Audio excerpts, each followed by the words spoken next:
Bismillahirrahmanirrahim. Assalamu alaikum. Hope all of you are fine. Now we are going to start our first lecture for the month of August. Last जो हमने finish किया अपना chapters वो chapter number 3 था. अब हम chapter number 4 start करेंगे general science का फॉर क्लास 8 एंड 9. ठीक है. चैप्टर 4 है मैन एंड हेल्थ. ठीक है. जैसे नाम से ही पता चल रहा है आपको कि मैन एंड हेल्थ यानी जो भी हेल्थ के लिए चीज़ें ज़रूरी हैं वो इस चैप्टर में डिस्कस की जाएंगी. जैसे ऑब्जेक्टिव्स हमें बता रहे हैं कि know about the major components of food and their sources. ठीक है.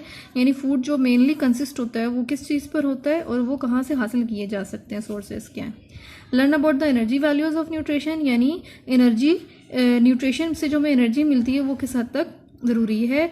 बैलेंस डाइट के बारे में देखेंगे, फंक्शन ऑफ ग्लैंड्स देखेंगे और फर्स्ट एड के बारे में पढ़ेंगे. ठीक है. पहला टॉपिक शुरू करते हैं major components of food.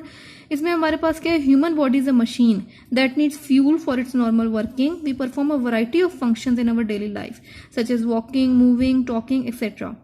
All of these activities need energy. Moreover, several functions are automatically going on in our body, that is beating of heart, formation of urine, also need energy. Energy is also needed to keep our body warm. Our food is the source of energy to carry out all of these functions.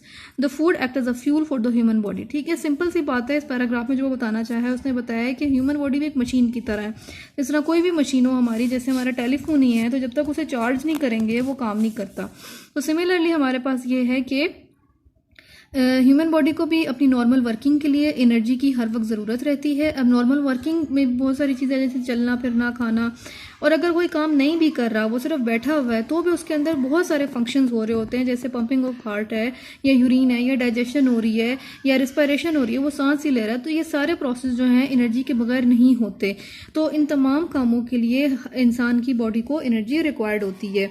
In human body the food is broken down और burn in a highly controlled and organized manner inside a cell with the help of an enzyme system. The energy released during breakdown is taken up by special energy transferring compounds called ATP, adenosine triphosphate, and then used by the cell. ठीक है. ये हमने last chapter में भी पढ़ा था कि जो भी हम खाना खाते हैं वो ब्रेक डाउन होता है, बहुत स्मॉल पार्टिकल में ब्रेक डाउन होता है और फिर उसे सेल यूज कर सकते हैं. और ब्रेक डाउन भी कैसे होता है, इंजाइम सिस्टम की मदद से होता है, यानी इंजाइम ब्रेक डाउन में रोल प्ले कर रहे होते हैं. तो अल्लाह ताला ने इतना एक ऑर्गेनाइज सिस्टम रखा है कि खाने का हर पार्टिकल छोटे छोटे मजीद पार्टिकल्स में ब्रेक डाउन होता है और फिर वो सेल में जाके यूज होता है, जिसको हम एटीपी कहते हैं, यानी एनर्जी ट्रांसफरिंग कंपाउंड की फॉर्म इख्तियार करता है और फिर सेल उसे यूज कर सकते हैं. The food we take should provide us enough energy as well as raw material needed for the growth and repair of our body. The main components of the human food are, यानी human food में जो mainly चीज़ें मौजूद होती हैं, जो भी हम खाना खाते हैं अपनी रोज़मर्रा रूटीन में, वो कौन कौन से हैं. Carbohydrates, proteins, fats, mineral, vitamin, water. ठीक है. ये 6 चीज़ें फूड में ज़रूर होती हैं. मेनली यही कंपोनेंट्स होते हैं. तो जो फूड है हमारे लिए वो क्या रोल प्ले करते हैं. The role and importance of food in which these components are present can be summarise. यानी एक ऐसा फूड जिनमें ये चीज़ें मौजूद हों वो हमारे लिए कैसे हेल्पफुल होता है. Food is the basic source of energy for all the activities. यानी वही बात जो शुरू में की कि तमाम कामों के लिए फूड बहुत ज़रूरी होता है. Food provides the raw material for the growth and repair of the body. ठीक है. यानी वो जो ग्रोथ हो रही होती है वो भी जाहिर सी बात है फूड की मदद से ही होती है. Food also contain certain minerals and vitamins that regulate various function of the body. ठीक है. अब कुछ खास मिनरल्स और वाइटामिन्स होते हैं जो कि खास फंक्शन बॉडी में परफॉर्म कर रहे होते हैं, तो वो हमें फूड से ही मिलते हैं. अब एक एक करके हम ये जो 6 कंपोनेंट्स बताएं इनको एक एक करके पढ़ेंगे. आज हम 3 पढ़ लेते हैं, बाकी 3 नेक्स्ट लेक्चर में देखेंगे. सबसे पहले कार्बोहाइड्रेट्स हैं. ये भी हमने लास्ट चैप्टर में कार्बोहाइड्रेट्स के बारे में पढ़ा था कि they are the organic molecules. ठीक है. ऑर्गेनिक मॉलिक्यूल्स हैं. क्यों ऑर्गेनिक हैं? क्योंकि ये कार्बन, हाइड्रोजन और ऑक्सीजन से मिलकर बने हैं. द मोस्ट कॉमन कार्बोहाइड्रेट्स, जो सबसे ज़्यादा जो कार्बोहाइड्रेट्स हमारी ज़िंदगी में जहाँ से हम ले रहे होते हैं वो कहाँ से मिलते हैं हमें? शुगर से, फ्लावर से, राइस से, पोटैटो से. यानी ये बहुत ज़्यादा कॉमन हमारी लाइफ के हिस्से हैं ये चारों चीज़ें. They are the rich source of energy. ठीक है. यानी इनसे बहुत ज़्यादा एनर्जी मेनली हम इनसे हासिल करते हैं. The simplest carbohydrate is the glucose, that is C6H12O6. During respiration is glucose burn to release energy. The basic unit of all other forms of carbohydrate is the glucose. The other forms are sucrose, starch, glycogen and cellulose. ठीक है. Sucrose कहाँ से? Cane sugar में होती है. Starch potato, flower, rice, sweet potatoes में होता है. ग्लाइकोजिन लिवर और मसल्स में से मिल सकता है. सेलुलोज कॉटन फाइबर्स है. It makes the wall of plant cell. ठीक है. यानी जो मेन कार्बोहाइड्रेट है वो ग्लूकोज है और ग्लूकोज ही जो है वो रिस्पायरेशन के दौरान हमें एनर्जी प्रोवाइड करती है. Our food mainly contain starch, यानी ज़्यादातर हमारे खानों में स्टार्च होता है, जैसे आटा हो गया, चावल हो गए या आलू हो गए, इन सब में स्टार्च मौजूद होता है। During digestion the starch is converted into its basic unit glucose. तो जब हम इनको इनटेक कर लेते हैं तो हमारी बॉडी में ये डाइजेस्ट हो रहे होते हैं, तो ये डाइजेस्ट होने के बाद सेल्स में जो है वो ग्लूकोज की शक्ल में जाते हैं, यानी ये कन्वर्ट होता है ग्लूकोज में। उसके बाद हमारे cell this glucose then diffuse into the blood and the blood during its circulation supplies this glucose to every living cells. Once inside a living cell the glucose is burn और respire to release energy. ठीक है, यानी ये जो starch है वो glucose में break down होता है, ग्लूकोज जो है वो ब्लड में शामिल हो जाता है और ब्लड जो है वो बॉडी के हर पार्ट में जा रहा होता है। हर पार्ट में जाता है मतलब हर सेल में जा रहा होता है, तो हर सेल में वो ग्लूकोज पहुंच जाता है और ग्लूकोज फिर वहां पर जाके बर्न होता है, यानी यूटिलाइज होता है और नतीजे में हमें क्या मिलती है, एनर्जी मिलती है। नेक्स्ट देख लेते हैं प्रोटीन्स। प्रोटीन्स क्या है, they are also important organic compounds. ठीक है, ये भी एक ऑर्गेनिक कंपाउंड है, इनमें ये भी किससे बने हैं, कार्बन से, हाइड्रोजन से, ऑक्सीजन और नाइट्रोजन से। ठीक है, इसमें क्या कह रहा है कि प्रोटीन मॉलिक्यूल्स जो हैं वो लार्जर साइज के होते हैं और small basic unit amino acid से मिलके बनते हैं। The number of amino acid, जो अमाइनो एसिड होते हैं एक प्रोटीन मॉलिक्यूल में, वो कम से कम 30 से 3000 तक होते हैं। Proteins are most abundant organic compound, यानी बहुत ज़्यादा पाया जाने वाला ह्यूमन बॉडी में कंपाउंड है। प्रोटीन्स आर मेनली प्रेजेंट कहाँ पर होता है, इंसान के मसल्स में होता है, लिवर में, ब्रेन में और ब्लड में प्रोटीन मौजूद होती है। तो हम प्रोटीन हासिल कहाँ से कर सकते हैं, meat, egg, milk, yogurt, liver, beans, pea and pulses, यानी दालें वगैरह से भी हमें प्रोटीन मिलती है। अब प्रोटीन क्या होता है कि क्योंकि अमाइनो एसिड से मिलकर बना है, तो ड्यूरिंग डाइजेशन, जब डाइजेशन होती है तो प्रोटीन के मॉलिक्यूल ब्रेक डाउन हो जाते हैं अमाइनो एसिड्स में। ठीक है, अमाइनो एसिड्स में इनका ब्रेक डाउन हो जाता है। अमाइनो एसिड फिर क्या होता है, ब्लड में जाके डिफ्यूज हो जाता है and transported to different cells of the body.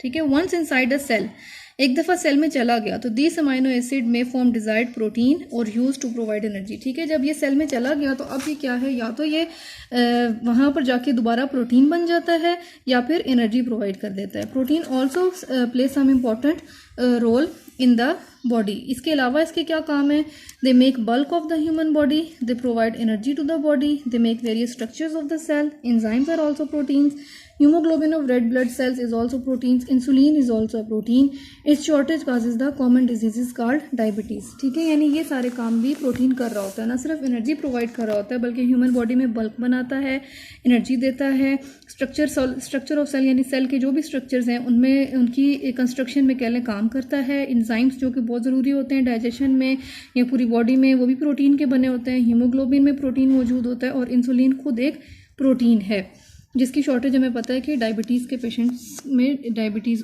हो जाती है अगर इंसुलिन ना हो तो। इसके बाद नेक्स्ट है हमारे पास फैट्स।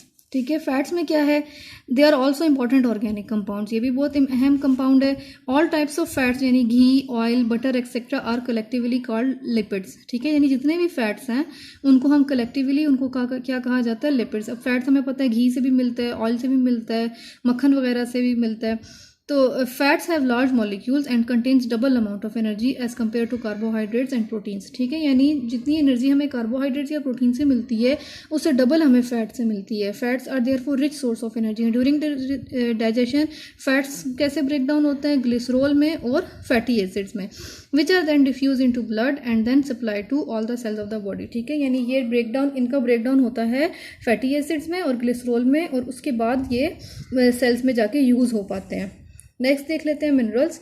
मिनरल्स क्या है, in addition to energy our body also need some elements. ठीक है, इसके अलावा भी उन्हें कुछ चाहिए होता है, बॉडी को कुछ एलिमेंट्स चाहिए होते हैं जिनको हम मिनरल्स कहते हैं। ठीक है, उनमें से कुछ इंपॉर्टेंट एलिमेंट्स कौन से हैं, calcium, iron, phosphorus, magnesium, iodine, copper, chlorine, sodium, potassium, sulphur and cobalt. यानी ये सारे एलिमेंट्स जो हैं वो भी बॉडी को चाहिए होते हैं। These elements are required in very small quantity but they are essential for the normal working of our body। यानी कि चाहिए तो ये बहुत थोड़ी अमाउंट में, लेकिन इनकी वो थोड़ी सी अमाउंट भी बॉडी को नॉर्मल रखने के लिए बहुत ज़्यादा ज़रूरी है। अगर वो थोड़ी सी रिक्वायर्ड अमाउंट भी नहीं है तो बहुत सारी बॉडी में इम्बैलेंसेस, बहुत सारी डिस्टर्बेंसेस बॉडी में क्रिएट हो जाती हैं अगर ये एलिमेंट्स उस ख़ास मकदार में मौजूद नहीं है इंसान के जिस्म में। ठीक है, तो नेक्स्ट लेक्चर में हम विटामिन से पढ़ेंगे, विटामिन्स की डिफरेंट टाइप्स को देखेंगे कि वो क्या क्या काम कर रही हैं हमारी बॉडी में। अभी इस टॉपिक में से जो आपको पढ़ाया उसमें से कुछ क्वेश्चंस हैं आप लोगों के लिए, वो आप इजीली फाइंड कर लेंगे। ठीक है। क्वेश्चन नंबर 1 है आपके लिए व्हाट इज़ एटीपी। ठीक है, अभी हमने देखा कि एटीपी हमारे पास एनर्जी ट्रांसफरिंग पार्टिकल्स कंपाउंड होते हैं, तो वो अपने डिफाइन करना है। नंबर 2 है what are the main components of food. जो 6 हमने कंपोनेंट्स पढ़े वो आपने इसमें लिखने हैं। आगे है what is the role and importance of food, यानी फूड जो हम खा रहे हैं और उसके अंदर मेजर कंपोनेंट्स भी हैं, तो वो हमारी ज़िंदगी में क्या क्या रोल प्ले कर रहा होता है, वो अपने जो 3 रोल पढ़े वो अपने इसमें लिखना है। नंबर 4 है right few sources of protein, यानी प्रोटीन हम कहाँ कहाँ से हासिल कर सकते हैं। नंबर 5 है write some important role of protein in our body. ठीक है, एनर्जी लेने के अलावा भी प्रोटीन बहुत सारा काम कर रहा होता है, जैसे हीमोग्लोबिन में, एंजाइम में, तो वो जो इंपॉर्टेंट रोल है इसके उनमें से आपने लिखने हैं। नंबर 6 है व्हाट आर लिपिड्स। लिपिड्स क्या होते हैं ये इसमें आपने बताना है कि जैसे हमने देखा जितने भी फैट्स हैं, चाहे वो घी, ऑयल, वो सब आपस में कंबाइंड फॉर्म में लिपिड्स कहलाते हैं। नंबर 7 है write the name of some important elements which our body needs. ठीक है, जो हमने देखे कि कुछ ऐसे एलिमेंट्स हैं जो कम मिकदार में चाहिए लेकिन जिस्म को उनकी ज़रूरत है, इसमें आपने उन एलिमेंट्स का नाम लिखना है। ठीक है, होप सो आपको ये टॉपिक समझ आ गया होगा और आप इसके आंसर्स को भी इजीली फाइंड आउट कर लेंगे। ठीक है, नेक्स्ट लेक्चर में हम विटामिन्स के बारे में पढ़ेंगे। तब तक के लिए आप सबको अल्लाह हाफिज़।